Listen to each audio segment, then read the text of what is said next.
And now, your weather authority. Good evening, South Mississippi. Ethan Krause and I have a saying from one of our favorite movies, Monsters, Inc. There's a scene in the movie where Randall says, shh, you hear that? It's the winds of change. And that's what we've got tonight across the Mississippi Gulf Coast in our weather. And around the Mississippi Gulf Coast, humidity has returned to the forecast. Of course, that moisture was the main driving factor behind that, and we'll get to that in a moment. A stalling frontal boundary just to our north. This boundary here was projected to move a little bit further towards the south and east on the bottom half of this front. It was projected to drape more this way instead of back towards the south and west, and if it had done so, it would have changed our tropical threat and by and large our threat for more moisture and flooding into the hours of today. But here's what happened with the flooding. It was more so towards the north and east for areas of southern Alabama, portions of Georgia.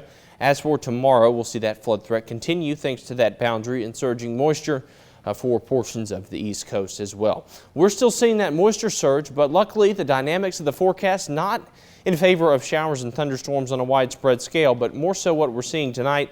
Moisture returning to the area, but what we see is not necessarily showers and thunderstorms, but a few light showers are here, and that moisture is certainly very present across the area. Light showers present across the region, and here in southern Mississippi, what we're seeing is mostly calm, mostly clear conditions in terms of showers.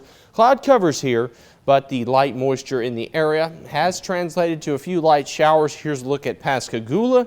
Watch those showers bubble up over the past few minutes. Just a tad bit of yellow in there, so maybe a light to moderate shower raining itself out and then moving on like so. This blue shade on your screen, just an abundance of moisture in the atmosphere, so we got that humidity back. Here's what the temperatures are reading out the door in the low to mid 70s for areas towards the north, down by the coast, the mid to upper 70s.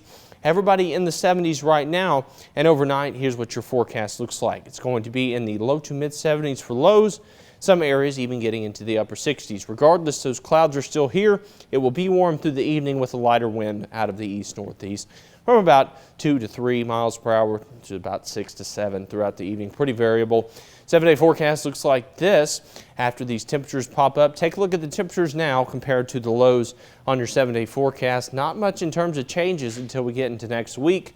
But the good news is, take a look at the X at the bottom of your screen alongside that tropical storm. We replaced the question mark with an X because the big question has been answered. We most likely won't see any direct impacts from that storm system, but it's hot, it's humid, the tropics are alive. It's the month of November. And Trey, like you just explained, it's unseasonably warm outside, but Christmas doesn't stop for the heat, and neither do South Mississippians when it comes to putting up those holiday lights. WXXV News 24.